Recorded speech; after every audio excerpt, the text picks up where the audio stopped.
Good morning বন্ধুরা, সবাইকে good morning. সবাই কেমন আছো? আশা করি সবাই খুব ভালো আছো। আর দেখো সকাল এখন মোটামুটি প্রায় 8টা 7টা থেকে শুরু হয়ে গেছে। আর এই দেখো দেখলে তোমরা কি বৃষ্টি, দেখো ঝড়, প্রচণ্ড বৃষ্টি। দেখো এত ঝড়, দেখো জ্বালা দিয়ে গাছপালায় ঝাপটা আসছে এখানে প্রচণ্ড। তো জ্বালাটা এখন বন্ধ করবো, প্রচণ্ড ঝাপটা আসছে, কিছু করার নেই এখন। জ্বালাটা বন্ধ করতে করতে দেখো তার মধ্যে ভিজে গেছে এইখানটায়, দেখো জল, এরকম জল চলে এসছে। আর এগুলো ভিজে গেছে, এই যে এই দেখো হাতে জল ভিজে গেছে, এই জায়গাটা ভিজে গেল, এই জায়গাটা কি বলবো, মানে জানালাটা বন্ধ করতে করতে এসেই এটা ভিজে গেল আর কি বলবো, কিছু বলার নেই, অনেকটাই ভিজে গেল। আর এই যে চা খেয়েছিলাম, এ দেখো জল ভর্তি হয়ে গেছে। দেখো একটু আগে চা খেলাম, খেয়ে ওই ঘরে গেছিলাম জানলাটা বন্ধ করতে, তার মধ্যে ওটা বন্ধ করতে করতে এসে আর এটা তার মধ্যেই জলে দেখো ভর্তি জল হয়ে গেছে, মানে এখানেও বিছানা ভিজে গেল। চা খেয়ে এটা সবে রেখে দিয়ে ওই ঘরে একটুখানি গেছিলাম ফোনটা আনতে আর কি। তার মধ্যে এত হাওয়া, তার মধ্যেই ঝড়, বৃষ্টি সঙ্গে সঙ্গেই এসে গেল, কি বলবো। চলো এখন রাখি, এখন কাজগুলো সব সারতে হবে এখন, চলো এখন রাখি। জানালাটা বন্ধ করেছি, এবারে ওই ঘরে যাই, ওই ঘরে গিয়ে বন্ধ করেছি জানলাটা। আর ঘরটা এখন একটু অন্ধকার, যেহেতু পর্দা দিয়ে দিয়েছি ওই জন্য। আর এই দেখো এরা ঘুমাচ্ছে। আর এই যে এখানে হচ্ছে বন্ধ করেছি জানলাটা, আগে ফার্স্ট বন্ধ করেছি, আর এইদিকে জানলাটা খোলা আছে। তো সকালে জামাটা খুলেছিলাম, আর বাইরে যে পাওয়াটা শুরু হচ্ছে, আর প্রচণ্ড বৃষ্টি। আর এটা এখন দিলে হবে না, বৃষ্টি। এই যে ফুল হয়েছে, ইয়ালো ফুল ওখানে একটা মনে হয়েছে, একটা হয়েছে, এক পাশে হয়নি, কালকে ফুল, ওই পাশে একটা হয়েছে ফুল। আর এখন বৃষ্টি পড়ছে প্রচুর।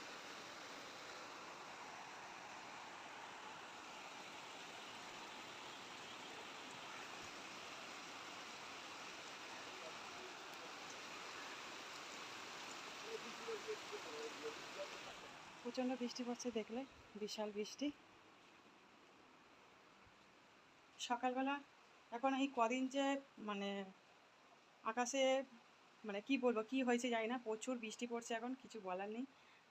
মানে যখন প্রচণ্ড গরম থাকে তখন মনে যেন বৃষ্টি হলে ভালো, আর এখন রেগুলার বৃষ্টি পড়ছে, এখন আর যেন ভালো লাগছে না। আর কী বলো তো, সবথেকে বড়, রেগুলার যদি বৃষ্টি পড়ে, জামা কাপড় শুকনো করতে দিতে এতটাই অসুবিধা হয়, তখন প্রবলেম হয়। আর কি বলবো, জানলা যে দেবো বা জানলায় তখন কিন্তু ঝাপটাতে এসে জামা কাপড় সেই ভিজেই যাবে, তার বেকারি কিছুই করার নেই। চলো এখন চলে আসলাম মানে দুপুরবেলা। তো আজকে সেরকম কিছু রান্না করব না, যেহেতু কিছু কিছু রান্না রয়েছে, কালকেকারের সব রান্না রয়েছে। তো আজকে শুধু দই কাতলা করবো, ইচ্ছা হলো একটু দই কাতলা করি। তো আজকে একটু অন্যভাবে করি, তো দইটা দেবো অবশ্যই, কিন্তু দই কাতলাই করবো আজকে, একটু অন্যভাবে করবো। তো দই কাতলা যেভাবে সব মশলা লাগে তো সেইভাবে দেবো না, আজকে একটু পেঁয়াজ কুচিয়ে আর কি একটু অন্যভাবেই করব। তো মাছ ভাজা বসিয়ে দিয়েছি একদম। তো শুধু আজকে রান্না করব ভাত আর এই দই কাতলাই করব। আর অনেকদিন যেহেতু খাওয়া হয়নি, তো মাছটা অনেকদিন, বেশ কিছুদিন খাওয়া হয়নি। তো কী বলো তো, মানে মাছ খেয়েছি, ছোটো মাছ খেয়েছি। আর কী বলো তো, সবথেকে বেশি ভালো লাগে আমার এই বড় কাতলা মাছটাই বেশি ভালো লাগে। ছোটো মাছ খুব একটা খাই না বলতে গেলেই বলা চলে আর কি। তো ছোটো মাছ খুব একটা খাই না, তো বড় মাছগুলো এই কাতলা মাছ বলো বা, আর ছোটো মাছে বলতে ওই তরোয়াল যে মাছ হয়, তো সেই মাছটাই খাই।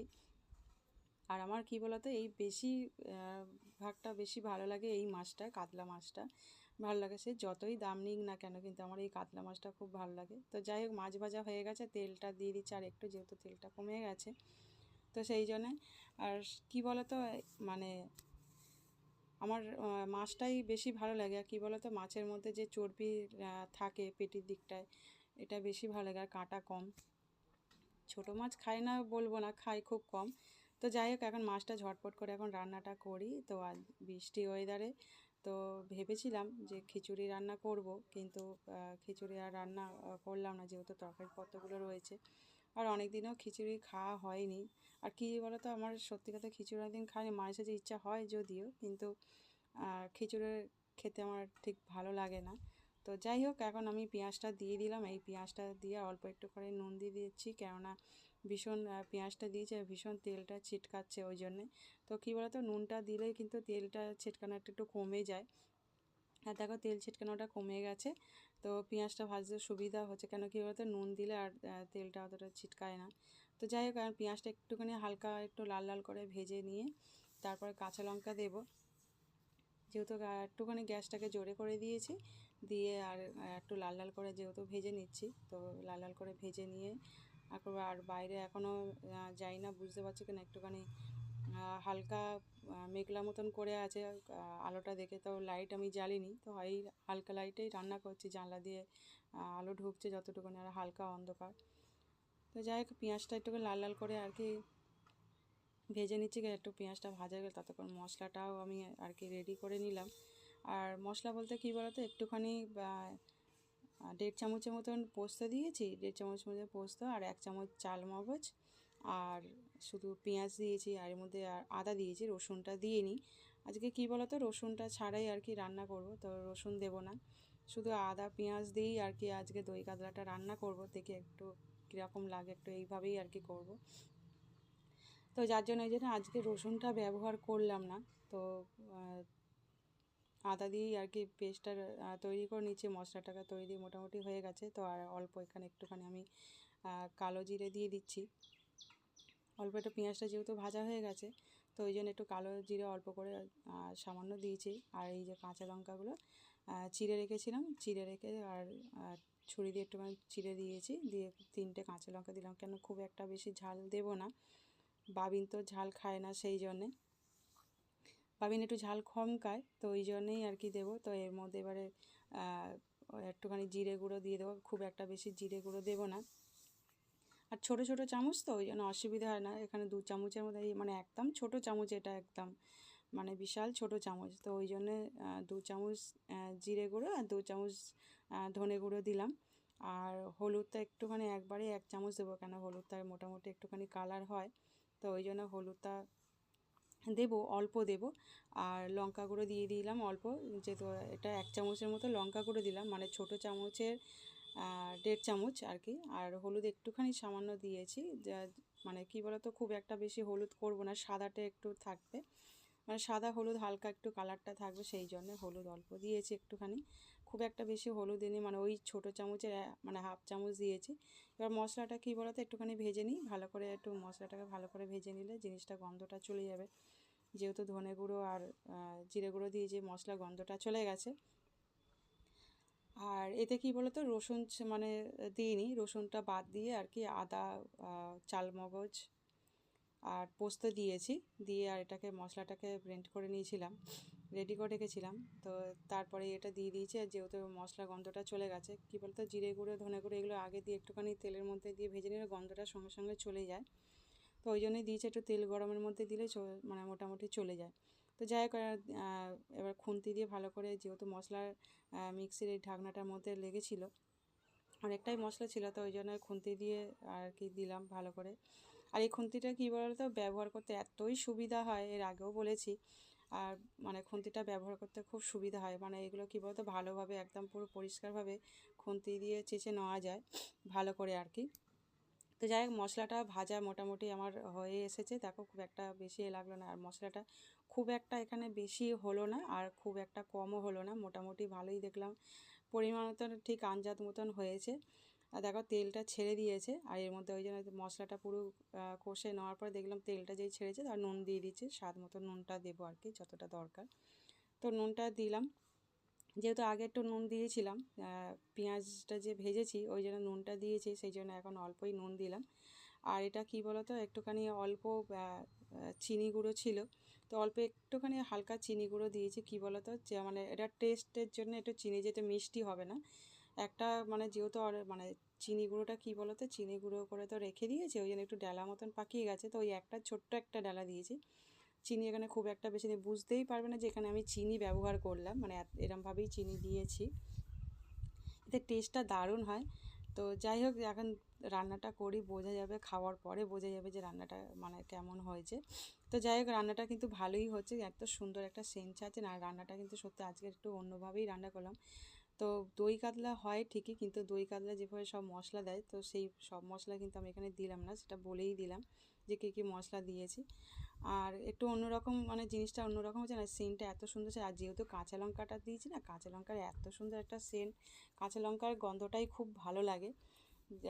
মানে খাওয়ার সময় যদি কাঁচা লঙ্কার একটা সেন্ট পাওয়া যায় খুব ভালো লাগে।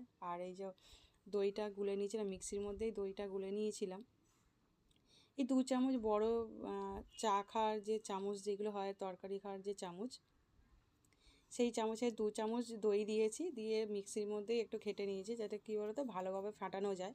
তো ওই জন্যে তো দইটা দিয়ে ভালো করে নেড়ে আর এই মাছগুলো এবার ছেড়ে দিচ্ছি। আর এটা কী বলতো বেশিক্ষণ কিন্তু টাইম লাগে না, ঝটপট কিন্তু এটা দেখলাম হয়ে গেল, বেশিক্ষণ টাইম একদম লাগলো না, 10 মিনিটের মধ্যে মোটামুটি আমার রান্না কমপ্লিট। তো দেখলাম ভালোই হয়ে গেলো, এবার খালি ফুটতে খালি একটুখানি টাইম লাগবে, খুব একটা লাগবে না। তো বসিয়ে দিয়েছি, তো ততক্ষণ এবার মাছটা রান্না হোক। তো বেশ ভালোই মাছটা মানে এত সুন্দর একটা সেন্ট ছাড়ছে কি বলবো। চলো ততক্ষণ মাছটা হোক। এই যে আবার বেশিক্ষণ টাইম লাগলো না মাছটা রান্না করতে। তো চলো খুলে নিই, তো দেখছি যে মাছটা রান্না হয়ে গেছে। দেখো অল্প তেল ভাসছে আর মশলাটাও কম রয়েছে, খুব একটা টাইম লাগে। আর দেখো লাস্টে একটুখানি বিরিয়ানির গরম মশলা দিলাম, বেশ একটা সুন্দর অন্যরকম লাগবে খেতে, তো সেই জন্য দিলাম। আর সেন্টটাও ছাড়বে অন্যরকম, সামান্যই দিলাম, সেটা দেখেই বুঝতে পারলে সামান্য দিলাম। এই যে রান্না গেছে আর একটা খুব সুন্দর একটা সেন্ট ছাড়ছে। মাছটা ব্যাপক রান্না করেছি, এত সুন্দর যে একটু অন্যরকম হয়েছে, বেশ ভালোই লাগছে দই কাতলাটা। একদম চলে আসলাম রান্নাঘরে। তো আজকের বাবান বলছিল রান্না করবে, তো ডিমের তরকারি, শুধু আজকে সেরকম কিছু রান্না হবে না, তো শুধুই ডিমের তরকারি করব। তো সেটাও বললো যে রান্না করবো, যেহেতু এটা সহজ আছে, অসুবিধা কিছু নেই, পারবে করতে। তো এটা হচ্ছে ডিমের ঝাল বলো, ডিমের কালিয়া চট করে পারবে না, তো এটা নর্মাল একটা রান্না, খুব একটা বেশি হেভি কিছু নয়। তো এটা সহজ আছে রান্না, আর যে কেউ এটা ঝটপট রান্না করতে পারবে। এতে কী বলো তো, পেঁয়াজটা মশলা যখন করি তার মধ্যে পেঁয়াজ দিয়ে নিই, শুধু পেঁয়াজ কুচিয়ে দিয়েছি, পেঁয়াজ কুচিয়ে। আর এতে একটু 2 চামচের মতন পোস্ত আর 1.5 চামচের মতন চালমগজ দেওয়া হয়েছে। তো এটা মশলাটা রেডি করে, আর এর মধ্যে কী বলো তো আগে থেকে একটুখানি হলুদ গুঁড়ো, লঙ্কা গুঁড়ো, জিরে গুঁড়ো দিয়ে দিয়েছে, দিয়ে এটা একসঙ্গে ভাজছে। কী বলো তো মশলাটা দেওয়ার আগে, পোস্তটা দেওয়ার আগে তার মধ্যে অল্প জিরে, ধনে গুঁড়ো, জিরে গুঁড়ো, লঙ্কা গুঁড়ো আর হলুদ অল্প একটুখানি, সামান্য হলুদ, যাতে না বেশি কালার হয়, তো সেই জন্যে তরকারিটা একটু সাদা মতন টাইপেরই হবে আর কি। তো সেই হিসাবে আর পেঁয়াজটা কী বলো তো দিয়েছি, অল্প পরিমাণ মতন দিয়েছি। আর ডিমটা কী বলো তো আর মধ্যে সব মশলা দিয়ে দেওয়া হয়েছে। তো সব মশলা দিয়ে ও কষে নিয়েছে, নিয়ে তারপরে ডিমটা ভাজিনি, কাঁচা ডিম সিদ্ধ, তো গোটাই একটুখানি কেটে কেটে দেওয়া হয়েছে, চারিদিকে ডিম একটুখানি করে কেটে দেওয়া হয়েছে। আর কী বলো তো এবারে ও রান্নাটা যেহেতু সহজ রান্না, ওই জন্য অসুবিধা নেই। তো এটা একটুখানি কী বলো তো গরম মশলা আর একটুখানি গোলমরিচ গুঁড়ো আর কি দেওয়া হয়েছে। তো ডিম রান্নাটা আর কি বলছি, এটা হচ্ছে গোলমরিচ ডিম আর কি, কালিয়া রান্না টাইপের আর কি। আর পেঁয়াজ কী বলো তো একটা ছোটো মিডিয়াম, একদম ছোটো মিডিয়াম সাইজ দেখেই বুঝতে পারছো, তো গোল গোল করে রিং করে কেটে নেওয়া হয়েছিল। ওই আজকে সবটাই ও করেছে, তো নিজে নিজেই পেঁয়াজগুলো কেটেছে। তো কী বলো তো ছুরি দিয়েই কেটেছে, যেহেতু ও তো বটিতে পারে না এমনিতে, আমাদের বটিতে কেটে অভ্যাস। তো যাই হোক ও ছুরি দিয়েই কেটেছে, যতটা পেরেছে কেটেছে আর কি। আর ডিমগুলো মাঝখান থেকে একটু একটু করে চারিদিকে কেটে দিয়েছে, আর খুব একটা বেশি মশলার মধ্যে দেওয়া হয়নি। আর বেশ রান্নাটা বেশ ভালোই হয়, আর একটা সেন্টও ছাড়ছে, যেহেতু একটুখানি দারচিনি ফোড়ন দেওয়া হয়েছিল, দারচিনি, এলাচ এগুলো ফোড়ন দিয়ে রান্নাটা করা হয়েছে। তো মশলা খুব একটা সেরকম পড়েনি, একদম রান্নাটা বিশাল সহজ। আর দেখো রান্নাটা হয়ে গেছে ঝটপট, যেহেতু মশলাটা কষে নিলে মশলাটা রেডি হয়ে যায়, আর একটুখানি অল্প জল দিয়ে ফুটিয়ে নেওয়া হয়েছে। আর পেঁয়াজগুলো